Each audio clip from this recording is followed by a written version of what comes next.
Fabi, mi hijo con el trastorno del déficit de atención e hiperactividad, ¿será que lo medico o no? O por el contrario, tengo muchas familias que tienen mucho miedo de encontrar el diagnóstico porque diagnóstico es igual a medicamento.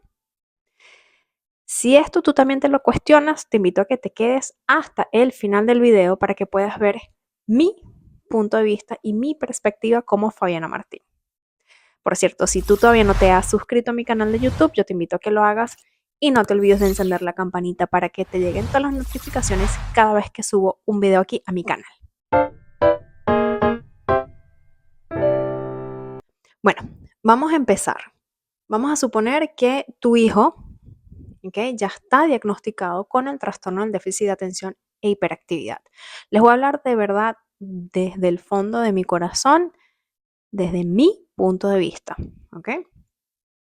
Tengo muchos niños que teniendo el diagnóstico han asistido a terapia, todas las terapias que tú puedas nombrar, están en deportes, muchos de ellos quizás pues tienen ayuda extra dentro del aula o haciendo tareas en la tarde, y aún con esto el niño sigue batallando dentro del aula, en su vida diaria, en la casa, con los amigos, tienen dificultades en el área social, etcétera, etcétera.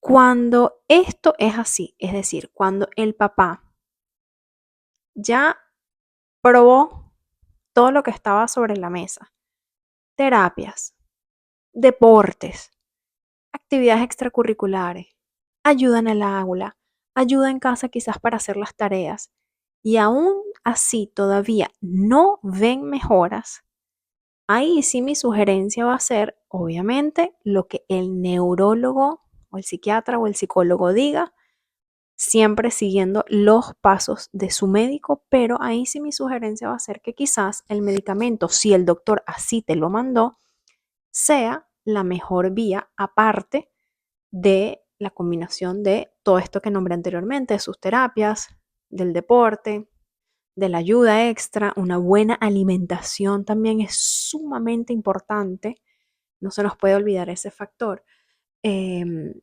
para poder ver mejoras en un niño. ¿Y por qué? Mucha gente me va a decir, ay, es que se van a volver adictos a la medicina. No, eso no es así. Ay, es que, bueno, yo se la doy en días de semana y luego los fines de semana no, no tampoco, ¿ok? Tienen que seguir las indicaciones del médico para que eso pues obviamente pueda tener el efecto que queremos dentro del cerebro y que es obviamente bajo esa supervisión del médico. Hay muchos niños que de pronto le mandan medicamentos, pero con sus terapias, con deporte, con una buena alimentación, con buen sueño, o sea, es decir, que duerman bien, con esa ayuda mínima que puedan tener, el niño pues le va bien, no está afectado su diario vivir. Entonces ahí yo sí te diría, bueno, mira, toma la decisión en cuanto a el medicamento. Yo soy de las personas que digo que cada familia tiene que tomar la decisión por sus propios medios, consultando con su médico, con la persona que le mandó, el especialista que le mandó el medicamento, viendo a ver qué es lo que mejor le resulta para la familia. Y es una decisión muy individual. Pero sí he visto muchos casos en los que la medicina, en ciertos casos, en ciertos niños, pues sí los ayuda. Entonces, este es un video no para decirte si medícalos o no, no los mediques, sino para que, número uno, no le teman al diagnóstico.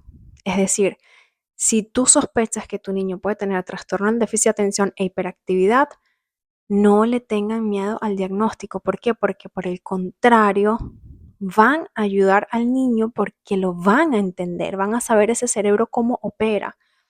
Muchos niños con trastorno del déficit de atención e hiperactividad, después, cuando se vuelven adultos, sufren de depresión, sufren de ansiedad y no queremos eso, ¿ok? Queremos entender a nuestros niños y poder ayudarlos lo más que podamos para que puedan tener una vida plena y, digamos,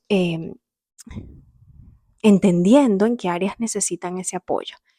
Entonces, no le tengan miedo al diagnóstico. Número 2, no le tengan tampoco miedo al medicamento si su médico así se lo mandó y si ya han agotado todos los recursos. Miren, yo tuve un caso de un niño que la mamá divina lo probó todo. O sea, ella hizo todo lo posible, todas las terapias, se mató los deportes, actividades extracurriculares, ayuda en el colegio con un shadow. Y aún así, el niñito no podía, se metía en problemas, no dormía bien, estaba siempre enérgico. Y la mamá dijo, bueno, mira, ya, mi último resource es la medicina y al niñito le está yendo muy bien. Entonces, tampoco le tengan miedo al medicamento que si está ahí puesto por los médicos, que son las personas que saben, es por algo. Número 3, esto tiene que ser acompañado por la alimentación. No porque le estoy dando un medicamento y el niñito va a comer Oreos y donas y comida chatarra. No, ya sabemos ya en el 2025 la importancia de una buena alimentación baja en azúcares y alimentos procesados. También el uso de pantallas ayuda mucho, es decir, que no utilicen tantas pantallas. El niño, mientras más movimiento pueda tener, mucho mejor, porque lo va a ayudar a soltar todos estos neurotransmisores, dopamina, serotonina, que el cuerpo necesita para poder calmarse, regularse. Entonces, una buena alimentación, que el niño pueda dormir bien, reducir pantallas, todo esto va a ayudar a que el niño con este tipo de diagnóstico pueda salir adelante.